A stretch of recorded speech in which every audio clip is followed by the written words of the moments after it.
gitu. Kan di TU ya Pak ya? Iya. Sering dapat komplain nggak Pak? Di TU itu sering dapat komplain kalau seandainya kita kerjanya agak sedikit ada yang salah-salah. Nah, Iya. ini kan 2004 ya Pak ya? Iya. Tadi TU. Mm-mm. Kok bisa jadi guru bahasa Inggris Pak? Nah, oke. Tapi dulu STM-nya ngambil jurusan apa nih Pak? Saya bangunan. Oh, oke Pak. Iya. Itu nyambungnya kemana ini? Jadi menyadarkan bahwa kita kuat di kandang tapi belum tentu di tandang menang itu Pak. Oh iya, iya, iya benar. Berat kadang itu. Berat. Hai Sobat Kompeten, jangan lupa follow Instagram kami @p2kptk2.jaktim dan dukung terus channel YouTube kami P2KPTK2 Jakarta Timur. Jangan lupa subscribe dan nyalakan notifikasi loncengnya agar Sobat Kompeten update informasi terbaru dari kami. Salam kompeten, salam kompeten. Hai Eko, hai. Halo kali ya. Hello Mister itu ya. Yes, it's okay. Mister Dodi Pamungkas SPD gitu ya. Yes. Pak Dodi, itu maksudnya Pak Dodi nggak apa-apa kali ya? Iya, nggak apa-apa. Sehat Pak Dodi? Alhamdulillah sehat. Ini Pak Dodi bukan Dodi kangen band bukan ya? Bukan. Oh, beda. Ada juga kadang yang bilang, Pak ada keturunan apa dengan Bambang Pamungkas. Aduh, kok jadi diterusin dia kemana-mana nih. Iya, jadi agak-agak mirip ya. Iya. Sama Pak Bambang, Pak Bambang. Pak Bambang. Ada Pak Bambang di sini Pak Kasatlak Oh, namanya. Pak Kasatlak ya. Oh iya. Pak Kasatlak. Gimana Pak Dodi, sehat Pak? Alhamdulillah sehat, Pak. Di kala kondisi seperti ini masih terus fit terus ya Pak ya? Alhamdulillah. Yang penting sehat. Iya Fit. betul Pak. Yang penting Positive sehat, thinking. hati bahagia itu ya Pak. Bahagia yang penting itu. Iya. Pak Dodi Pamungkas SPD guru bahasa Inggris ya Pak ya, benar ya? Yes. Ini dari SMP 194 Jakarta. Iya, betul dari 194. Tapi katanya nih Pak, denger-denger ya Pak ya, denger-denger Pak Dodi awalnya bukan guru bahasa Inggris Pak. Iya betul. Bener Pak? Bener. Wah, ini kayaknya perlu diklarifikasi nih Pak. Oh iya, bisa. Kalau dulu sebelum jadi guru, ini berprofesi sebagai apa nih Pak? Sebelum di guru, saya itu di TU dan saya dapat tugas itu sebagai operator sekolah. Operator sekolah. Iya. Jadi bagian ini operator sekolah, data-data siswa itu ya Pak? Iya, data siswa dan data guru. Itu basic data semuanya ada di Dapodik namanya. Dapodik. Iya. Tapi sekarang Dapodik aman Pak? Alhamdulillah aman. Sempet ya Pak ya? Sempet, tapi sekarang ini karena rilis baru, Iya, rilis baru, jadi ya biasa deh. Banyak ada beberapa hambatan, pasti ada beberapa yang invalid. Betul. Dan jadi emang tugas operator itu harus membereskan yang invalidnya ini, kayak gitu. Tapi mungkin ini Pak yang jadi kendala, kadang namanya sistem baru ya Pak ya. Iya. Kadang namanya orang itu pengennya serba jadi ya Pak ya. Dalam artian ketika sistem baru otomatis mau nggak mau dimanapun ya Pak ya, pasti ada 1-2 crash, 1-2 bug gitu ya Pak ya. Cuma kadang kan namanya orang pengennya, loh kok kayak gini, langsung kadang apalagi kalau misal orangnya itu tipikal orang yang nggak bisa mengontrol kesabaran. Iya. Sering nggak Pak kena omelan Pak? Itu kebenaran baru tadi sih. Kenapa ini Pak? Iya, karena tadi ada orang tua, itu kebenaran bukan dari SMP kita. Ya dari salah satu dari SMP. salah itu, satu Pak. SMP Tapi di ke Bapak itu. Iya, larinya karena kan mungkin salah satu yang terdekat diarahinnya ke kita. Akhirnya SMP tersebut larinya ke kita juga gitu. Karena masalahnya operator daripada SMP tersebut itu sakit. Oh sakit. Iya, dan sakitnya COVID juga. Jadi ya udah dia karena satu sekolahan biasanya hanya ada satu operator. Oh, jadi nggak tercover ya? Iya, nggak tercover dan mereka bingung. Akhirnya lari kemana? Akhirnya lari ke tempat kita ke 194. Itu kendalanya kenapa itu Pak? Kendalanya jadi orang tersebut itu siswanya mau mutasi, pindah dan minta dicabut dari data Dapodiknya. Oh iya betul. Nah, setelah kita proses, setelah kita install aplikasi Dapodiknya, udah diinstal semuanya, terus ternyata untuk mutasi siswa itu harus di Dapodik Dasmen, yaitu manajemen sekolah. Dan aplikasi tersebut setelah kita buka itu masih belum bisa diakses. Jadi otomatis siswa tersebut sampai saat ini masih belum bisa dimutasikan, walaupun berkas administrasinya sudah selesai sampai ke Sudin. Itu udah selesai, udah sah dia pindah. Hanya permasalahannya belum bisa dicabut dari Dapodiknya aja. Masih gitu. nyangkut ibarat kata ya Pak? Masih nyangkut di Dapodik. Tapi saya udah konfirmasi sih ke orang tuanya, kalau nanti suatu saat udah bisa diakses, kita akan segera proses mutasinya secepatnya. Tapi untuk siswa tersebut kan otomatis gini Pak, ketika seseorang ya Pak ya, ibarat kata kan dia pindah itu ya Pak ya, Iya. sampai menelpon Bapak berarti kan ada sesuatu yang urgent ya Pak ya, begitu penting gitu. Iya. Nah Kalau misal ternyata kan tadi kan masih nyangkut ya Pak ya. Iya. Kalau misal dia misal nanti digunakan untuk kegiatan yang lain, misal sebagai contoh dia ikut lomba nih Pak, Iya. atau dia ada ya gampangannya lomba ya Pak ya. Dia udah pindah daerah nih Pak. Itu nanti bakal jadi masalah nggak Pak kira-kira? Ya seharusnya sih nggak jadi masalah ya. Seharusnya sih nggak jadi masalah kalau bekas administrasinya udah. Cuman kalau seandainya perlombaan tersebut mengambil database-nya dari Dapodik, ya itu bisa jadi masalah. Iya, karena pasti belum bisa ketarik. Baru bisa ketarik ya. Dan saya yakin juga kalau seandainya Dapodik ini kan nasional, entah dia pindah ke daerah manapun itu datanya tetap sama. Dan mungkin juga hal yang dialami oleh satu operator sekolah itu akan dialami juga dengan operator yang lain. Hal yang sama. Dan jadi mungkin bisa jadi masalah kalau seandainya perlombaan tersebut ngambil database-nya dari Dapodik. Dapodik gitu, Masih Pak. belum bisa. Tapi tetap ada surat keterangan kan ya Pak ya? Ada surat keterangannya, yaitu surat pindah mutasinya itu udah sah sampai ke Sudin juga, tanda tangan pengawas juga, itu berarti udah sah anak itu pindah. Oke. Seharusnya bisa kayak gitu. Kan di TU ya Pak ya? Iya. Sering dapat komplain nggak Pak? Di TU itu sering dapat komplain kalau seandainya kita kerjanya agak sedikit ada yang salah-salah. Iya, maklum deh. Ngurusin banyak orang. Iya. Tapi jadi TU sejak tahun berapa nih Pak? Dari 2004. 2004. Iya. 2004. Terus ini lulus sekolah itu langsung jadi TU atau gimana?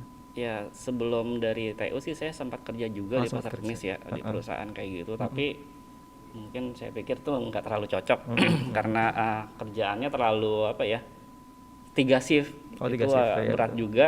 Karena ada orang yang dia nggak kuat untuk fisik malam Pak. Iya biasanya. benar, itu kayaknya saya tuh fisik malamnya. Udah malam suruh kerja, aduh, siangnya main. Iya biasanya kayak itu, karena udah malam kerja siangnya nggak bisa tidur Pak. Nah biasanya. benar begitu. Makanya aduh ya udah deh.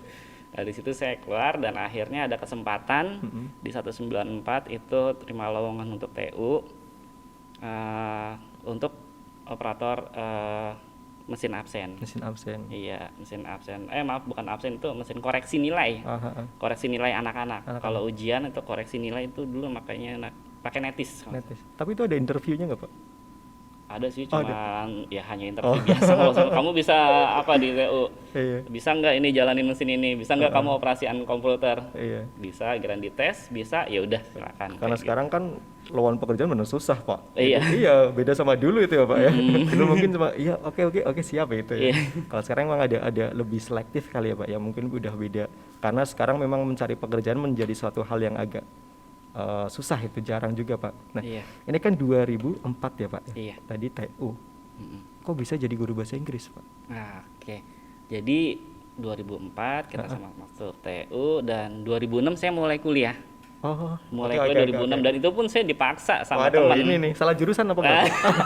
Kalau dibilang salah jurusan sih mungkin iya. Hampir ya, Pak, ya? Hampir salah jurusan kayak gitu. Karena saya dipaksa teman dan basically saya itu STM. Wah. Iya, Oke, itu kan oke, tahu Pak. sendiri lah kalau STM kayak gimana anak-anaknya. Tapi dulu STM-nya ngambil jurusan apa nih Pak? Saya bangunan. Oh, oke Pak. Iya. Itu nyambungnya kemana ini? Sangat-sangat tidak linear ya Pak ya? Iya itu dia.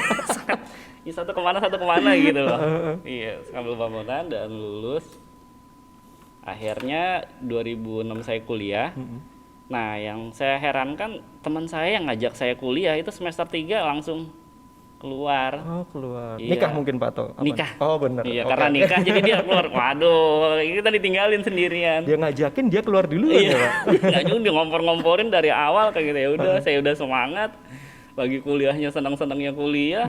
Di semester 3 dia keluar, kan baru 1,5 tahun semester 3 itu. Betul. Keluar. Akhirnya saya berpikiran balik lagi, ya udahlah kuliah buat diri sendiri. Saya harus survive di sini, saya harus selesaikan ini kayak gitu. Jadi alhamdulillah lulus 2010 kuliahnya. Oke, tapi gini Pak. Salah jurusan itu ya Pak ya. Itu Iya. sudah menjadi hal yang umum bagi mahasiswa ya Pak ya. Iya. Dan terkadang mereka tuh merasakan salah jurusan ketika mereka sudah masuk di semester 3, 4, 5, 6. Kalau semester 1, 2 sih mungkin masih ya oke lah temennya banyak. Iya. Terus masih ada ini, tapi ketika sudah masuk semester 3, 4, waduh udah mulai beban nih. 5, 6 tambah lagi nih, 8 skripsi. Aduh, tepar itu Pak bisa ya Pak. Gini Pak, sedikit dong apa namanya? Pengalaman Bapak ya Pak untuk Iya. untuk teman-teman atau untuk sobat kompeten yang salah jurusan Pak.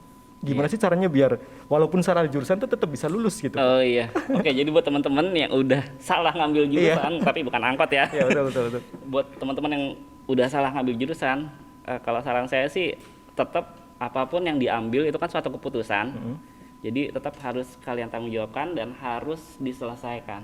Apapun masalahnya, apapun rintangannya harus selesai dan harus dituntaskan. Karena kalau nggak selesai juga bagaimana ya? Jadi itu buat down diri sendiri. Jadi kita nggak boleh mundur gitu, nggak boleh mundur, tetap maju kayak gitu. Oke, jadi memang sesuatu yang sudah kita kerjakan mau nggak mau harus kita kelarkan ya Pak, Harus kita selesaikan. Betul. Nah, ini kan Bapak di tahun 2006 tadi kuliah ya Pak ya? Berarti tahun 2010 itu lulus kuliah gitu ya Pak ya? Lulus kuliah. Itu langsung jadi guru bahasa Inggris atau masih jadi TU dulu nih? Ya, jadi pada saat tahun 2010 itu saya masih jadi TU dan diperbantukan di guru bahasa Inggris. Waktu itu saya megang 2 kelas. Dan itu saya juga sempat ikut lomba ya, tapi siswa, karena saya suruh menseleksi siswanya. Oke. Tapi biasanya ini nih, kalau guru punya bidikan bukan bidikan kali ya. Ini nih potensi nih. Iya, ini potensi. Nih, itu ya benar-benar dilihat, oh ini anak ini target nih. Iya, ini anak ini bagus. Ini skillnya lebih menonjol dibandingkan dengan yang lain. Terus conversationnya juga bagus, anak ini oke dah ini jadi kandidat buat lomba. Lalu waktu itu tembus di Durian Sawit kita juara. Tapi di Jakarta Timurnya saingannya lebih banyak loh, dan kita kalah di kostum. Yang lain kostumnya bagus-bagus. Cerita Bapak ini mengingatkan saya masa kecil Pak. Jadi waktu SD itu saya kan sekolah di kampung itu ya Pak ya. Saya kebetulan dari daerah Jawa Tengah Pak itu kan. Kalau daerah ya di tengah itulah yang terkenal dengan gorengan minyak mendoan Pak. Mendoan mantap itu. Ya, jadi saya sekolah di salah satu desa itu ya Pak ya, kampung itu kan. Kalau ibarat kata nih Pak, di kampung ya Pak ya, kalau misal mau sombong, waktu kecil boleh sombong Pak. Karena dapat ranking terus. Wih, mantap. Iya, karena kalau misal anak zaman dulu ya Pak ya, ketika dapat ranking itu merupakan suatu kebanggaan banget Pak. Jadi ketika main ke rumah temen langsung wah bocah pinter, anak pinter itu kan Pak. Kalau dulu ya Pak ya, kalau sekarang nggak tahu sih Pak. Nah, jadi ceritanya itu waktu kelas 6 kalau nggak salah itu kan sebelum iya benar kelas 6 ada lomba tuh Pak. Jadi kalau dulu sih lomba apa namanya tingkat SD tapi satu kecamatan gitu. Ya jadi pertama tuh di lomba tingkat SD oke lah Pak, masih bisa ada namanya itu ya Pak ya. Masih bisa keluar namanya. Keluar kandang nih Pak ke kecamatan. Langsung Pak kayak gini Pak. Karena udah lebih luas lagi persaingannya, lebih kompetitif lagi. Iya, jadi menyadarkan bahwa kita kuat di kandang tapi belum tentu di tandang menang itu Pak. Oh iya benar. Berat kadang itu. Berat. Jadi itu mungkin sebenarnya sebagai pengalaman mental kali ya Pak ya. Jadi mengasah mental kita ketika nanti ternyata di luar sana masih banyak orang-orang hebat selain kita ya itu ya Pak. Iya, benar-benar. Nah, kita kembali lagi ke bahasa Inggris nih Pak. Oke, kita kan tadi TU-nya ya Pak ya. Sekarang bahasa Inggris. Jadi seberapa penting sih Pak bahasa Inggris untuk anak-anak sekarang? Kalau saya sih itu penting banget ya bahasa Inggris itu, karena bahasa Inggris itu mendunia ya. Bahasa Inggris itu bisa digunakan di mana aja. Misalkan anak ini kalau punya rezeki cukup dia bisa jalan ke luar negeri, entah itu ke daerah manapun, ke negara manapun. Itu kalau seandainya dia bisa berbahasa Inggris, dia kesasar, itu pasti akan banyak orang-orang negara tersebut yang bisa mengerti anak itu ngomong apa dengan menggunakan bahasa Inggris sebagai penolong. Sebagai penolong juga kayak gitu. Jadi istilahnya untuk berkomunikasi dengan siapapun mudah lah ya Pak ya. Mudah. Nah ini Pak, ini kita ngobrolin tentang siasat dan strategi nih Pak. Otomatis ketika guru manapun ya Pak, entah itu guru SD, PAUD, TK atau bahkan SMA, SMK, bahkan sampai dosen, ketika mengajarkan suatu mata pelajaran, pastikan tujuannya agar apa yang disampaikan itu masuk ke siswanya Pak ya, atau ke murid didik. Kalau Bapak sendiri di pertama kali nih Pak, pandangan pertama ibarat kata Pak kata Nirna Zubir itu ya Pak ya, pandangan pertama saat kita berjumpa itu ya Pak, teteret ya. Nah, kalau Bapak ada strategi nggak Pak di awal perjumpaan biar menarik siswa itu? Menarik siswa. Oke, kalau sebelum COVID, ya betul. Itu kita fresh banget ya, maksudnya kita harus maju anak ini gimana supaya mereka, yang pertama anak ini harus menyukai pembelajarannya dulu. Kalau seandainya anak ini udah suka, dia pasti akan menantikan sebuah pembelajaran itu. Oh guru ini nih, oh mata pelajaran ini, itu pasti akan ditunggu. Tapi kalau seandainya anak ini udah nggak suka, itu kayaknya ini kok jamnya lama amat ya. Pasti pernah ngerasain deh kayak Sering gitu. Pak. Sering ya. Jadi yang pertama emang kalau buat pandangan pertama itu kita harus kasih impresi yang bagus buat anak-anak dan kita kasih tujuannya, clue-nya tuh tujuan dari pembelajaran ini seperti apa supaya mereka nanti akan jadi apa kayak gitu. Oke. Kalau ini Pak dari segi proses belajar mengajar ya Pak ya. Kalau Bapak sendiri otomatis kan tiap guru itu punya tipikal masing-masing ya Pak ya. Kalau saya dulu waktu zaman saya SD Pak, kebanyakan guru beliau masuk ke kelas nulis di depan, saya nyatet Pak. Jadi komunikasinya jarang. Itu kalau misal yang zaman-zaman dulu ya Pak ya, ketika saya masih SD. Nah kalau Bapak dalam mengajarkan memberikan proses belajar mengajar itu metode seperti apa yang paling disuka oleh Pak Dodi?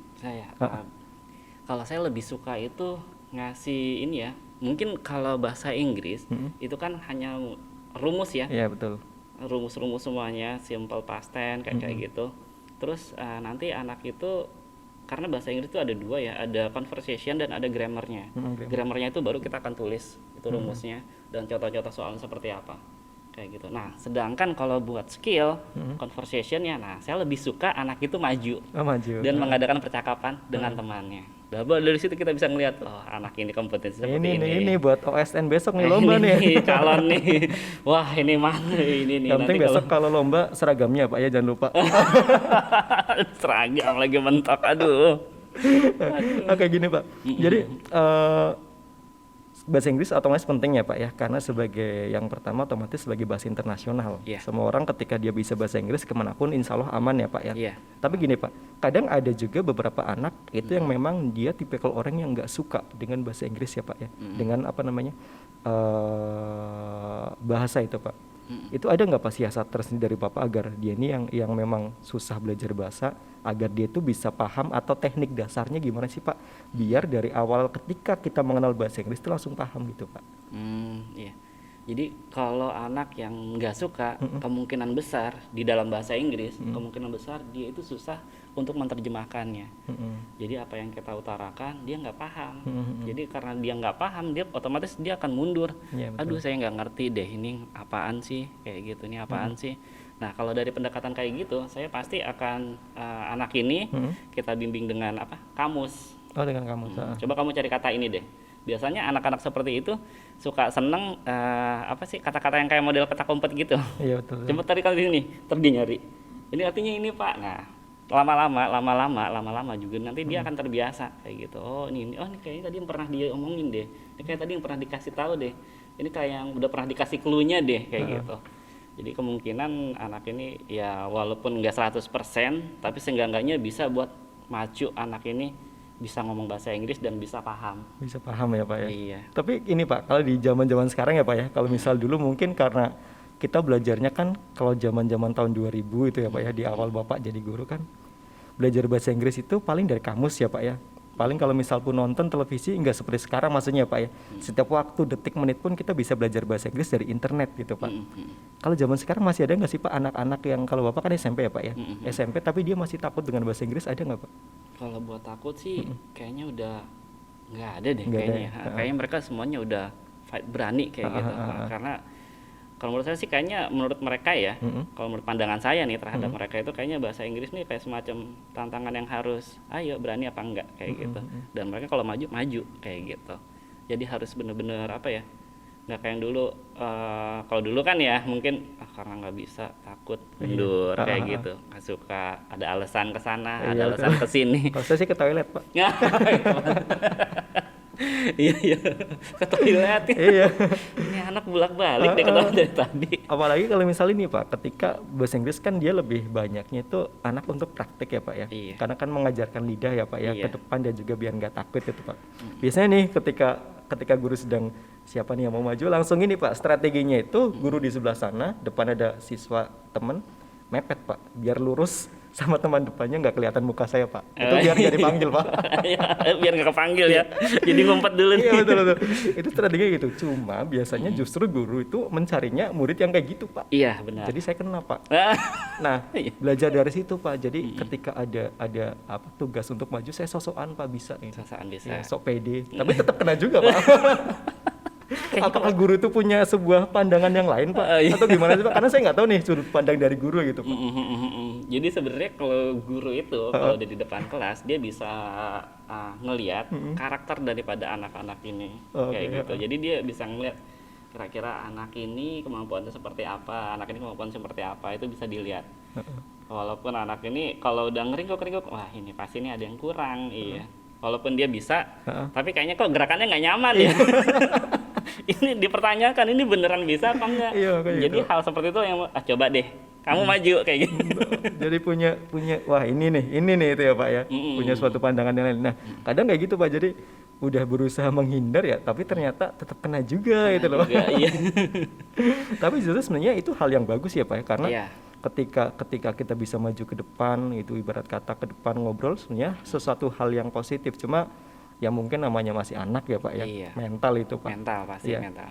Tapi kalau misal ini Pak, dari segi mental ya Pak ya, mental kalau misal dulu ibarat Bapak kan dari tahun 2006 tadi kan udah di dunia TU ya Pak ya, 2004 2004 ya Iya, Pak malah 2004. Oh ya 2006 tadi kuliah ya Pak kuliah ya. mulai. Yang diajak sama temen, Iya. Iya benar. Diajak sama temen tuh 2006. yang temennya ninggalin ya Pak ya. Iya bener. Yang penting jangan ditinggal pasangan aja. Pak. Aduh. Iya iya iya. Iya. Ada nggak Pak perbedaan yang paling mendasar antara siswa-siswa dulu sama siswa sekarang Pak? Iya. Kalau saya lihat sih emang ada beberapa perbedaan. Terutama di karakter mentalnya anak-anak ya. Iya, kalau zaman dulu itu anak-anak itu kalau seandainya melakukan kesalahan, dia pasti akan takut. Apalagi kalau sampai guru tersebut bertindak. Itu anak itu akan takut dan lapor ke orang tuanya itu pasti akan takut banget. Kalau yang sekarang-sekarang ini, kalau ditindak itu anak nggak bisa, yang ada gurunya nanti yang disalahkan. Seperti itu. Jadi ya udah, mau kayak gimana lagi ya. Jadi kita harus bener-bener kasih poinnya anak ini nggak boleh, ini nggak boleh, ini nggak boleh. Jadi harus benar-benar dilurusin, ditegas-tegasin gitu. Apa yang nggak boleh mereka lakukan, apa yang boleh mereka lakukan, seperti itu. Kalau mereka melanggar dari hal tersebut, skor kurang, kayak iya, gitu. oke, Jadi kita nggak perlu tepak-tepakan. Iya. Skor kurang, iya. Jadi dicatat kayak gitu. Lebih ke arah yang lebih halus kali ya Pak Iya, ya, lebih bukan ya? halus, lebih mendisiplinkan mereka. Betul. Tapi kalau misalnya Pak, ini kan Pak Dodi guru bahasa Inggris ya Pak ya. Iya. Tadi kan SMK-nya itu bangunan. Terus kerja ya Pak ya di perusahaan. Iya, pernah. Kemudian jadi TU. Iya, benar. Sekarang guru bahasa Inggris. Ini dari 1 2 3 4 poin itu nggak ada yang linear sama sekali Pak. Iya kan ya Pak ya? Iya, benar. Tapi dulu waktu kecil pengen jadi guru nggak Pak sebenarnya? Belum ada bayangan. Belum ada bayangan sih. Tapi kalau misal dulu dari kecil emang nggak terfikirkan jadi guru ya Pak? Sama sekali. Sama sekali ya. Iya. Tapi kadang kayak gitu loh Pak, dalam hidup ini kadang apa yang kita inginkan justru malah nggak kita dapatkan gitu ya Pak ya. Jadi ketika misal kecil nih kita pengen jadi seorang masinis itu, kalau misal kecil sih ya mungkin wajar ya Pak ya, masinis ini segala macam. Cuma ketika sudah beranjak ke dunia nyata, ternyata kadang apa yang kita planningkan tuh kok melenceng gitu ya Pak. Nggak sesuai. Iya, iya, Tapi benar. ya kalau misal jadi guru pun bagi saya wah udah luar biasa ya Pak ya. Iya. Gitu. Bener-bener alhamdulillah ya Pak. Alhamdulillah banget. Iya, alhamdulillah banget udah bisa di sini, udah bisa bergabung dengan guru-guru, itu udah senang banget. Udah maksudnya udah apa ya? Udah bergabung lah, udah bisa ngajar. Jadi pola pikirannya udah agak berbeda dari yang sebelum-sebelumnya seperti itu. Tapi kalau ini Pak, dari otomatis kan ini sesuatu hal yang baru pernah, ya bukan baru pernah ya Pak, maksudnya jarang-jarang saya temukan dari tadi yang SMK, terus kerja, terus sampai di TU, itu kan beda semua Pak. Iya. Ada nggak sih Pak sosok-sosok yang benar-benar sangat mempengaruhi Bapak sampai bisa jadi seorang guru saat ini? Sosok yang berpengaruh Inspiratif sih, mungkin atau iya. Itu dulu ada waktu pas saya masih sekolah STM. Itu ada wakil kepala sekolah. Wakil kepala sekolah namanya Pak Suharno. Kalau nggak salah. Masih sehat Pak Suharno? Saya belum tahu kabarnya lagi. Sebelum pernah ke sana lagi, belum pernah ke sekolahannya lagi. Semoga masih sehat ya Pak. Alhamdulillah, Barangkali sedang mudah-mudahan nonton pakai- podcast ini Pak. Mudah-mudahan Pak Suharno masih sehat. Boleh dari sekolah mana Pak? SMK 52 Cibubur. Oke, boleh. Barangkali warga Cibubur sedang nonton, boleh disampaikan. Iya. Itu kenapa Pak dengan Pak Suharno, dengan beliau kenapa ini Pak? Iya, karena dulu kebetulan saya dari keluarga yang kurang dan Saya di sekolah itu saya nggak macam-macam karena saya juga ikut pramuka. Wah. Karena ya pramuka lagi. Pramuka lagi Pak. Karena pramuka. Taci paparera hedi besu Pak. Betul. Di Bersuci. Ya karena di pramuka jadi saya udah berpikir udahlah saya nggak usah macam-macam kayak gitu, saya ya jalannya yang bener aja. Jadi ada kegiatan ini positif saya ikutin kayak gitu. Saya ikut pramuka juga di SMK, terus saya ikut OSIS juga. OSIS. Di Sampai SMK. ketua OSIS Pak? Nggak sampai ketua Oh, OSIS, nggak hanya sampai. pengurusnya Oh, aja. pengurus, oke. Hanya pengurusnya aja. Sampai anggota. Anggota OSIS. Nah, sampai situ jadi saya itu dibiayain sama bapak saya. Sekolah itu hanya sampai kelas 1 Satu SMK ya Pak? SMK itu. Iya. Dulu STM ya Pak atau SMK? Pas zamannya saya masuk baru mulai SMK. SMK. Sebelumnya masih STM. STM ya. Sebelum masih STM 10 dulu. Masih STM 10. Jadi ya pas masuk jadi SMK 52. Baru masuk setahun dan saya dapat surat panggilan. Itu orang tuanya yang datang karena waktu itu orang tua saya juga udah nggak kerja. Udah nggak kerja. Dan awal kenapa saya masuk STM itu dari SMP itu karena saya pernah kejadian di SMP. Nama saya ditulis di depan TU, dulu kan masih bayaran Mas. Oh iya. Masih ditulis di depan. Iya. Waduh. Oh iya betul betul. Itu ditulis-tulisin. Sampai teman saya negur, "Dot, itu iya, nggak tahu nih udah dibilang." Tapi belum diinin juga. Jadi akhirnya saya berpikiran udahlah masuk ke STM aja. Karena kalau seandainya ke SMA saya nanti akan lebih malu lagi. Kalau di STM kan saya berpikirnya nggak malu, orang laki semua kayak gitu. Iya benar. STM identik dengan cowok semuanya. Dengan itu semuanya. Dan balik lagi Pak Soeharno itu jadi pas saya dipanggil, orang tua saya dipanggil, terus saya dipanggil juga. Dan Bapak ini, Pak Soeharno ini bilang, ya udah kamu nggak usah mikirin bayaran, semuanya nanti Bapak yang tanggung. Sekarang kamu pikirin aja nggak usah macem-macem di sekolah, tetap belajar aja, belajar seperti biasa lah kayak gitu, prestasi terus, belajar sampai lulus. Jadi semua biayanya kamu udah nggak usah dipikirin lagi kayak gitu. Ya udah di situ saya langsung Terlecut gitu Masya ya Pak ya. Allah, iya benar. Saya langsung udah gimana caranya, pokoknya saya harus lulus Iya. kayak gitu. Semoga Pak Soeharno sehat ya Pak ya. Mudah-mudahan Mas Soeharno tetap sehat, amin. Amin. Nah ini Pak, jadi berangkat dari hal tersebut ya Pak ya, otomatis sekarang kan banyak nih Pak, kadang banyak orang yang dia sebenarnya punya, tapi kadang tidak mensyukuri apa yang sudah dia punya itu ya Pak. Dari segi pendidikan mungkin ya udah seadanya, kemudian dari segi yang lain ya karena mungkin ada sesuatu yang lebih, kadang mereka agak mengabaikan itu ya Pak ya. Jadi kayak misal Bapak kan otomatis ada sesuatu yang menekan Bapak sehingga Bapak gimana caranya harus bisa melaluinya itu kan Pak, intinya kan gitu ya Pak ya. Tapi gini Pak, kalau misal untuk anak sekarang gitu ya Pak ya, saya sering banget mendengar cerita kalau misal orang-orang dulu itu biasanya untuk meraih sesuatu tuh bener-bener dengan perjuangan. Kalau anak sekarang gitu kadang ya tetap ada ya Pak ya, cuma mungkin memang perjuangannya nggak seperti anak dulu ya Pak ya. Kalau misal Bapak menemukan anak-anak yang seperti itu, ada strategi khusus nggak sih Pak? Untuk anak-anak Yang jadi yang ya dia mungkin sebenarnya dia itu bisa Pak. sebenarnya bisa sendiri, Iya. tapi dia perlu bantuan gitu. Iya betul itu Pak. Ya itu kalau menurut saya sih itu kurang percaya dirinya aja. Jadi kita emang harus ditempa lagi percaya dirinya. Kita yakinkan benar kalau dia itu sebenarnya bisa, dan dia bisa sendiri kayak gitu. Dia bisa kuat sendiri kayak gitu. Nggak perlu bantuan orang lain kayak gitu.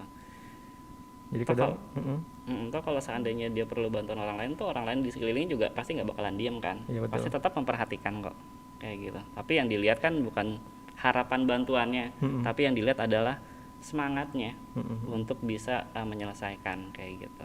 Oke Pak, coba ini kan bahasa Inggris ya Pak, kita kembali ke back to bahasa Inggrisnya. Kasih beberapa tips dan juga trik dong Pak, biar teman-teman sobat kompeten itu yang sampai saat ini ya Pak ya, karena untuk belajar bahasa Inggris kan nggak mengenal usia ya Pak ya. Iya, Usia berapapun belajar bahasa Inggris boleh. Tips dan juga trik awal Pak, paling dasar gimana caranya biar lebih gampang dan juga lebih mudah memahami bahasa Inggris Pak. Ya, oke, buat teman-teman yang untuk pembelajaran bahasa Inggris Iya, ya. betul. Triknya yang pertama sih, kalau untuk bahasa Inggris yang pertama, kalau mau lihatlah film yang menggunakan bahasa Inggris dan ada teksnya. Kalau seandainya nggak ngerti ya, teks bahasa Indonesianya, Di situ nanti akan terbiasa, oh ternyata ini disuruhnya seperti ini disuruhnya seperti ini, kayak gitu. Jadi selain dari kamus, terus selain dari dari TV juga, itu ada juga sih bisa dilihat di YouTube juga, banyak sekali pembelajaran bahasa Inggris yang mudah untuk dimengerti, kayak gitu. Saya rasa itu aja sih. Jadi pintarnya kita mencari strateginya aja. Iya. Berarti memang kembali ke orangnya Pak ya sebenarnya Iya, Pak ya. basically ke orangnya, kemauannya dulu. Iya, betul. Kemauannya dulu. Kalau kemauannya udah, pasti segala cara dia pasti akan coba cari kayak gitu. Gimana sih ini lebih mudahnya? Gimana sih ini lebih mudahnya? Seperti itu. Tapi mungkin berawal dari kecintaan dulu kali ya Pak ya. Betul, dari kecintaan dulu. Kalau dia udah cinta, dia pasti akan melakukan apapun demi cinta. Iya betul Pak. Rela berkorban itu ya Pak ya. Berkorban. Apapun akan dilakukan lah ya Pak ya. Apapun akan Yang penting dilakukan. selalu bersama Pak. Selalu bersama. Waduh, kok itu Pak. Oke, terima kasih untuk Pak Dodi atas waktunya, Iya, guru bahasa Inggris yang tidak linear tapi sekarang sudah benar-benar bisa mencapai apa yang diinginkan ya Pak ya. Iya, amin. Ya semoga dari obrolan kita kali ini Pak, untuk anak-anak yang hari ini atau saat ini ya Pak ya, entah dia itu SMK, entah dia kuliah ya Pak ya, entah dia yang saat ini baru lulus sekolah SMK tapi belum sempat kuliah karena sedang pandemi, yang nantinya ternyata ada yang salah jurusan ya Pak ya, nggak usah khawatir, ini ada saksi hidupnya. Bener tapi bener ya Pak ya. Betul, Iya, betul karena banget. memang kadang ya itu Pak, kita tidak bisa mengetahui apa yang bakal terjadi esok hari kepada kita itu ya Iya, Pak ya. betul sekali. Oke Pak, untuk Pak Dodi closing statement Pak untuk teman-teman dan juga untuk sobat kompeten, terutama untuk murid-muridnya ya Pak ya. Iya. Biar lebih giat belajar lagi dan juga biar lebih bisa dewasa dan juga bisa lebih berpikiran lebih baik lagi Pak. Iya. Boleh Pak? Iya, terima kasih. Untuk anak-anak, untuk siswa, untuk semua murid yang ada dimanapun, pembelajaran jangan males. Intinya jangan males. Kalian apapun yang diberikan tugas diselesaikan. Bagaimanapun caranya, kalian harus selesaikan. Karena dengan menyelesaikan tugas kalian, maka kalian akan dapat skor atau dapat nilai. Dan untuk teman-teman, untuk kalian yang ada di luar sana yang udah terlanjur salah jurusan, nggak usah patah semangat, tetap diselesaikan, tetap semangat dan harus tuntas. Jangan patah semangat. Intinya itu aja. Oke, karena saya termasuk salah satu orang yang salah jurusan Pak. Iya. Oke, terima kasih untuk Pak Dodi atas Iya, waktunya. Sampai sama-sama, berjumpa terima lagi di kasih. lain kesempatan. Iya, Yang terima pastinya kasih. Pak semoga selalu sehat. Untuk Amin. tadi Bapak Pak Soeharno. Pak Soeharno juga semoga kita doakan selalu sehat ya Pak ya dimanapun Iya. berada. Semoga kebaikannya bisa terbalaskan Pak. Amin. Dan Terima- buat guru-guru juga Pak Iya. ya, semuanya. Terima kasih Pak Dodi. Semoga Iya. kondisi yang saat ini segera lekas berakhir. Amin. Semoga jadi Pak Dodi enak nih bisa nanti ngobrol lagi sama siswa-siswa, Iya, bisa itu ngajar yang bahasa Inggris lagi ya Pak Iya, ya. iya, benar-benar. Oke, terima kasih Pak Iya. atas waktunya. Assalamualaikum warahmatullahi wabarakatuh. Waalaikumsalam warahmatullahi wabarakatuh. Hai Sobat Kompeten, jangan lupa follow Instagram kami @p2kptk2.jaktim dan dukung terus channel YouTube kami P2KPTK2 Jakarta Timur. Jangan lupa subscribe dan nyalakan notifikasi loncengnya agar Sobat Kompeten update informasi terbaru dari kami. Salam kompeten. Salam kompeten.